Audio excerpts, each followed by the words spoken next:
Good morning. Good morning. It's good to see you all here this morning. Welcome to First Temple.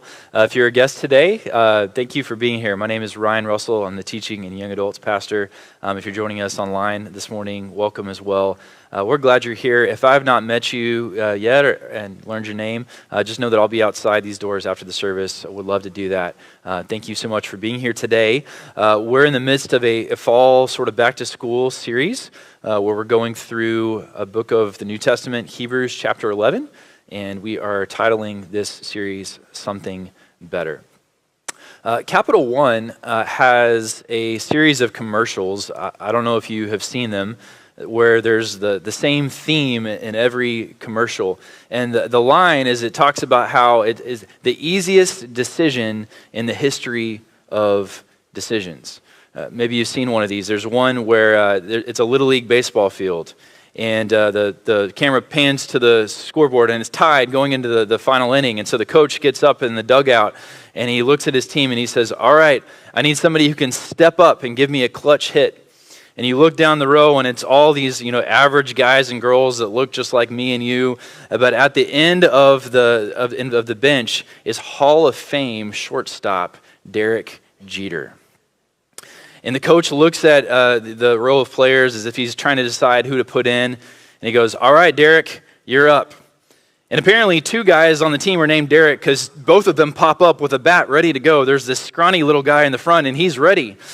And coach says, sorry, Derek, I meant Derek Jeter.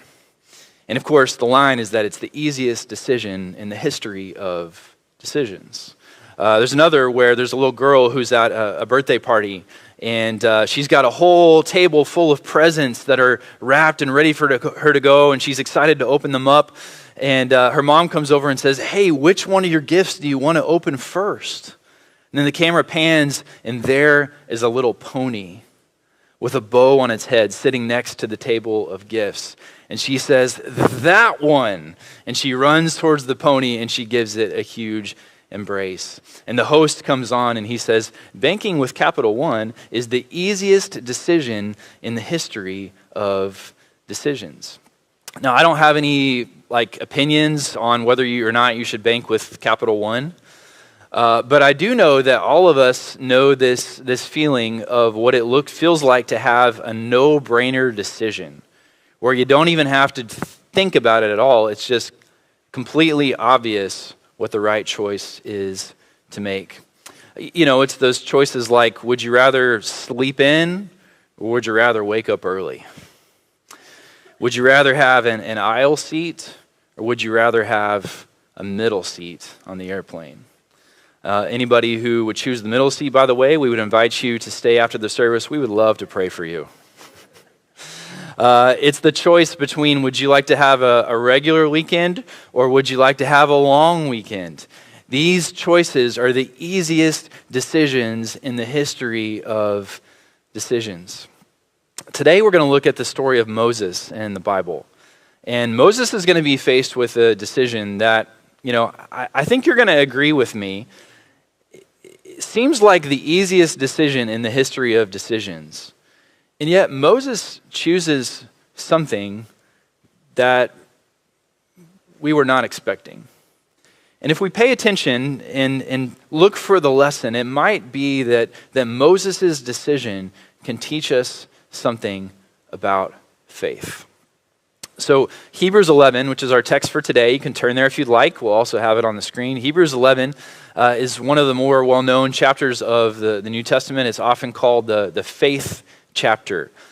In this chapter, we get the stories of the heroes of the faith. All the stories that have already been told earlier in the Bible are recapped and recounted. Men and women who are lifted up for the great faith that they expressed in God, so that you and I are invited to come behind them and offer up that same faith to God as well. In this chapter, we get 16 men and women who are named specifically for their great faith. And at the end of this chapter, we come to a conclusion right here in Hebrews 11, 39 and 40. I want to start there one more time because it helps us sort of frame the entire project. So here's what Hebrews 11:39 and 40 has to say. It says, these were all commended for their faith. Talking about all the people who were just mentioned earlier in the chapter, all 16 of them. These were commended for their faith, yet none of them received what had been promised. And since God, and here's the line, had planned something better for us, so that only together with us would they be made perfect. My hope for you in this series is that you would learn to trust that God is up to something better in your life. God has planned something better. Now, the something better that God has planned may not match the better that you are hoping for. It may not meet the world's definition of better. It may not come on your timeline of what better would include. And yet, even still, we're asked to trust that God has planned something better, whether or not that better matches our understanding of better at all.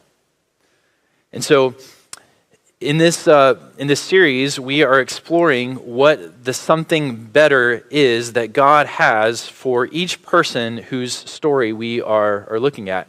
And so far in the series, we've read the story of Abel.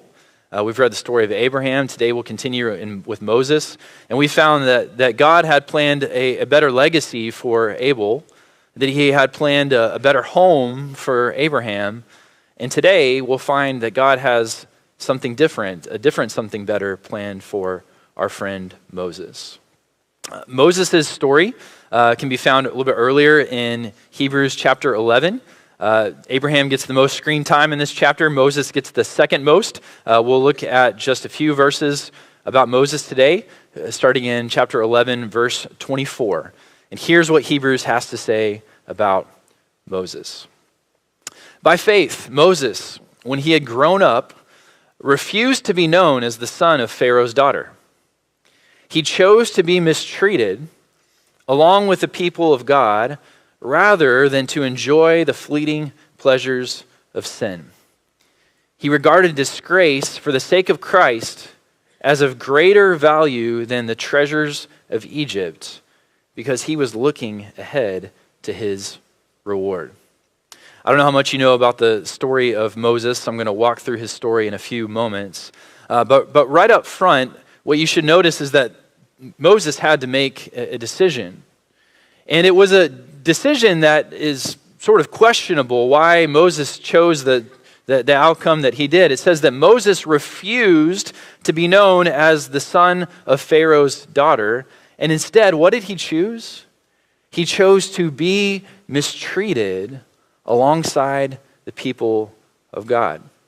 If someone came to you and they gave you the choice of a life of luxury or a life of mistreatment, I think each one of us know what we would choose.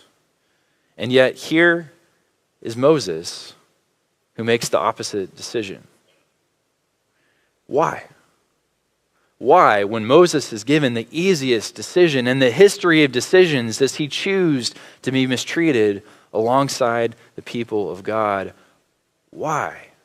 That's the question that we must try to get underneath today. So Moses was born as an Israelite in the time when Israel was enslaved in the land of Egypt for several hundred years. And we read all about this story in the book of Exodus. And Exodus tells us about how the Israelite people were growing in number, so much, in fact, that Pharaoh was beginning to get worried. He was worried that they might start to outnumber the Egyptians, then perhaps they would overthrow the throne. And so Pharaoh delivered an edict, and he said that any baby who was born, who was found to be a boy, should be thrown into the river. It's awful. An evil thing. And so in this time Moses was born, and his parents did what any loving parents would do. They said, yeah, not on my watch. That is not happening. And so they put baby Moses in a basket, and they put him in the river, and they sent him down that river because their hope and their prayer was that is that the baby Moses would find somewhere safe passage that would give him just a better chance at a better life. And so Moses flowed down that river. I see the scenes of the Prince of Egypt going through my mind. Mariah Carey singing, okay, maybe not.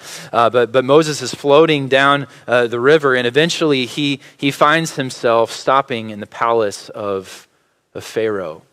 And Pharaoh's daughter comes out, and she gets baby Moses, and ultimately she decides to raise him in Pharaoh's home as her own. So Moses, although he is an Israelite, is given this Egyptian upbringing. He would have been highly educated as an Egyptian. He would have been given top-notch military training in the Egyptian army. He would have had the entire Egyptian inheritance at his fingertips, as he was now the heir of one of the richest and most powerful men in the entire world, Pharaoh. And this is the equivalent today of being like the son of a billionaire who's just born into wealth that for most of us is just totally unimaginable. And sure, there were some things that Moses perhaps was not proud to be associated with, and yet he was fed the line, keep your mouth shut, look the other way, don't upset the apple cart, go with the flow, and one day you'll receive your inheritance. But Moses was not great at keeping his mouth shut, now was he? See, there's a scene in Moses' story where he goes out one day to observe the labor of his own people. And as he's there, he sees an Egyptian overseer who is mistreating one of his own. And there's something inside of Moses that just sort of flips, where he realizes the cruelty of what's going on here. He realizes that he's not one of them, he's one of them instead.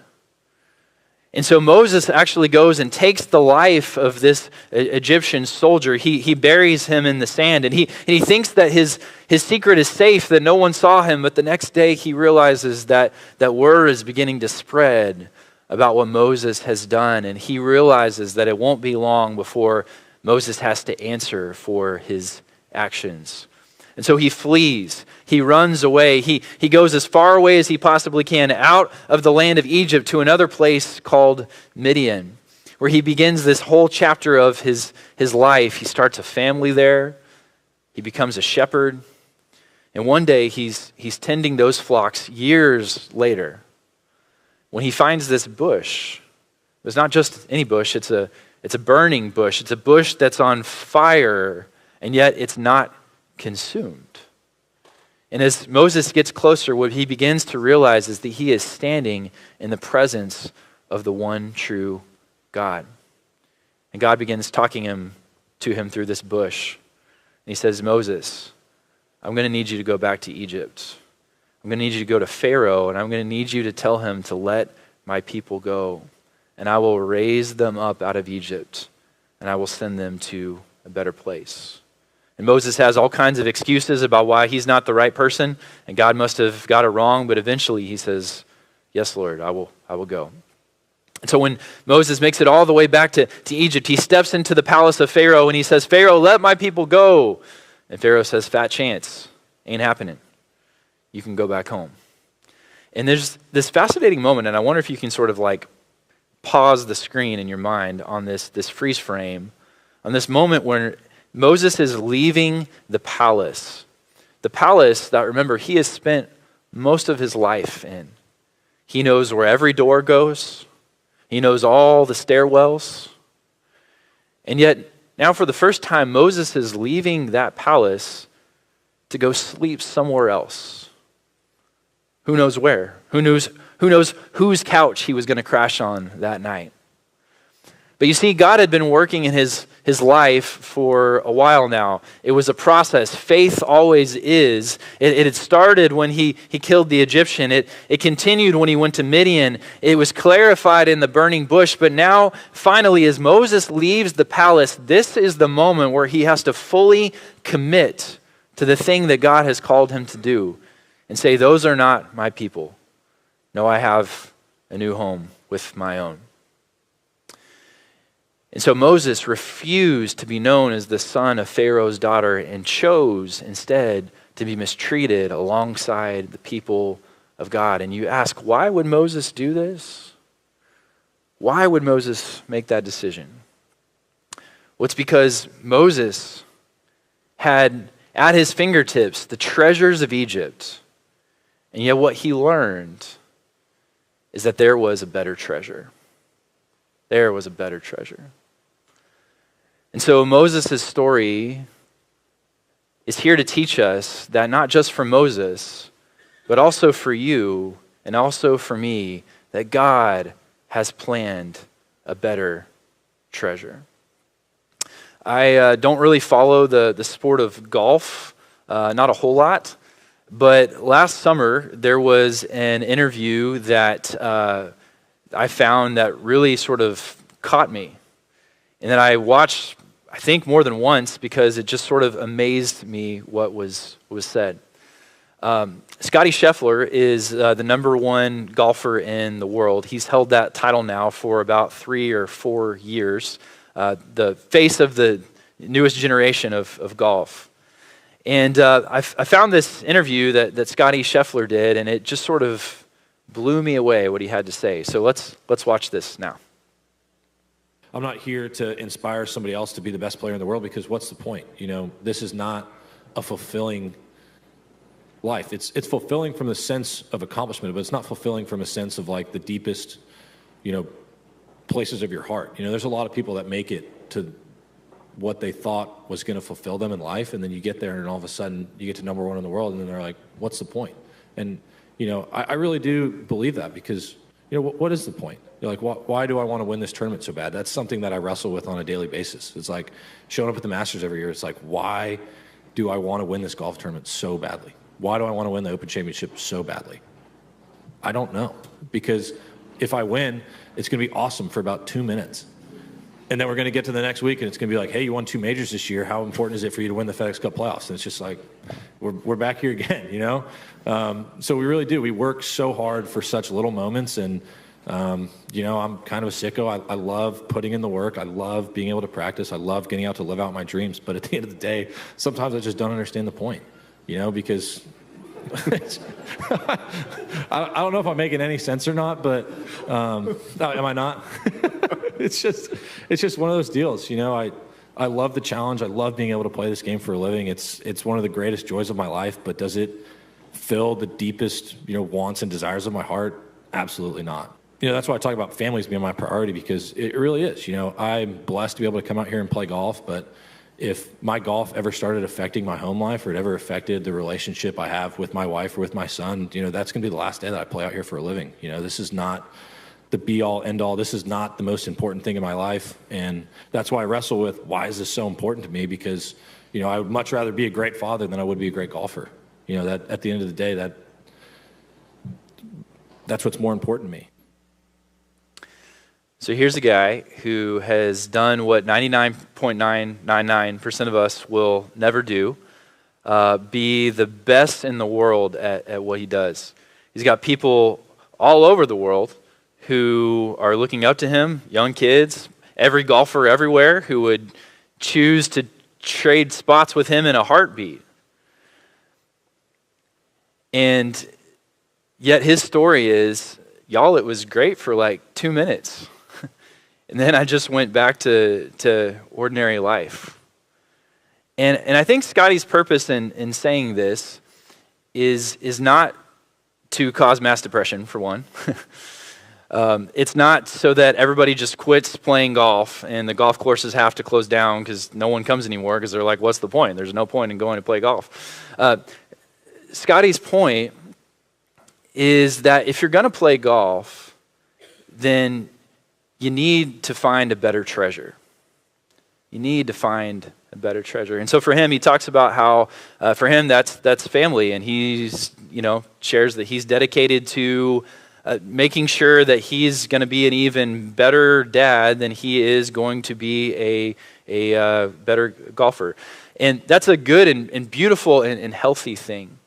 And man, our world would be such a better place if more and more people didn't put all their weight in their work, but they put a lot more stock in the availability that they could offer to the other people around them that God has placed in their life. That would be a wonderful and beautiful thing. That being said, the better treasure that family is, I want to tell you this morning, and Scotty himself would agree, is that there is an even better treasure that you and I can find. And that better treasure is what Paul in Philippians calls the surpassing greatness of knowing Jesus Christ. And so when we think about Moses' story, what's interesting is that it actually is foreshadowing another story. It's foreshadowing and pointing forward like an arrow to a story that we find later in our Bibles. And of course, I'm thinking about the story of Jesus. Because when we see the story of Jesus, we find yet another story of someone who refused the privileges of being a son. When Jesus left his heavenly home, his heavenly throne, the comfort and safety that was found therein, and he came to live on the earth with you and with me. And in the same way that Moses refused that luxury and instead chose to be mistreated, in the same way Jesus went to the cross where he was mocked and he was beaten and he was crucified, and he hung there on the cross in our place on our behalf so that we could be forgiven, so that we could be set free from the power of sin, and so that we could be reconciled to God. And why did Jesus do this, you ask? It's because Jesus treasured your relationship that you could have with him. And so what Moses' story points us to is this amazing reality is that Jesus left his treasure so that you and I could find a better treasure in him. And so, friends, Jesus is the better treasure that all of us have been looking for. I want to tell you this morning that when Jesus is your treasure, life goes differently. When Jesus is your treasure, then the insults of other people don't stick like they used to. When Jesus is your treasure, the grudges that you've held on to for all those years begin to lose their grip. That when Jesus is your treasure, that the fear that has run your life begins to dissipate. When Jesus is your treasure, the shame and regret that you hold within begin to lose their power. When Jesus is your treasure, the pain that you've been trying to numb finally begins to heal. When Jesus is your treasure, the peace that you've been searching for so long becomes present and near. When Jesus is your treasure, a new beginning is possible. No matter who you are, no matter what you've done, no matter what your story is, Jesus can become that better treasure. And so this morning I want to ask you a question. It's simple. What's your treasure? What's your treasure? What is the thing in your life that you are pursuing that everything else you would put to the side because this one thing is worth more than everything else combined? Is that your job? Is that promotion that you've been working to get? Is that a relationship which you seek? Is it a goal that you have for yourself? Is it a dream about what the future could look like? Is it actual money? Is it status? Is it fame? What is it for you? What is your treasure? Because Jesus tells us in Matthew 6:21, he says, where your treasure is, there your heart is also. And the good news that we can lean into this morning is that for each one of us, there is a better treasure that is available. And that better treasure is available to us in the person of Jesus Christ. And so this morning, I want to invite you to consider, what would it look like for you to come to Jesus and to keep coming back to Jesus time and time and time again? What would it look like for you to come to Jesus? Because there you will always find a better treasure. Jesus loved to tell stories. They were called parables. And he told a story. It's in the Gospel of Matthew. It won't be on your screen, but you can find it later. Chapter 13, verse 44. Jesus told a story about a man who went out in a field and he found a treasure.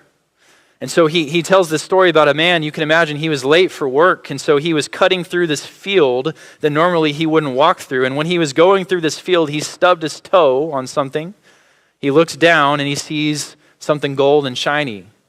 So he begins to dig and then dig and dig and dig. And he's going to be late for work, but he doesn't care. He just keeps digging and digging. And he realizes that he has stumbled across this treasure, the biggest treasure you could ever imagine, more than he could ever earn in an entire lifetime.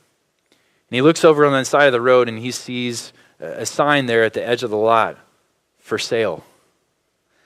And so he begins to cover this treasure back with the dirt. He piles it back on and back on and back on. And he goes home and he calls that real estate agent and he says, I want to buy that field. And yet he learns is that this field is costs so much that it's going to cost him everything. He's going to have to sell his house. He's going to have to sell his car. He's going to have to sell all of his possessions. And yet he doesn't even hesitate for a second because he knows what's buried there in the ground. And so as he moves forward with the transaction, the entire community begins to talk about this man. They say, have you seen what that crazy old guy is doing? Have you seen the beautiful life that he's given up? For what? For this field that nobody else wants? What is he possibly thinking? But Jesus tells this story and he says that man bought that field with joy in his heart. He knew exactly what he was doing. You know why? Because he knew that in that field he had a better treasure. And so this morning, I don't know what you're going to have to give up to get that better treasure. Moses had to give something up. Scotty knows what he's got to give up. Jesus gave it all up. I don't know what it is that you might have to rearrange or put aside in order to pursue that better treasure. But what I do know is that when God starts to talk to you and begins to work in your life, and when you begin to see him as the best treasure that you could ever have, you will realize that this is the easiest decision in the history of decisions. Let's pray. Lord, we love you. And we thank you for the amazing truth that you treasure us. I don't understand that, Lord. I don't know that I can even really wrap my mind around it. But for some reason, somehow you treasure a relationship with us so much that you came to be with us so that we could be with you and that we could find in you our treasure. And so we ask, Lord, today that you would help us to realize that and to see life for what it really, truly is. We love you, Lord. We pray these things in your name. Amen.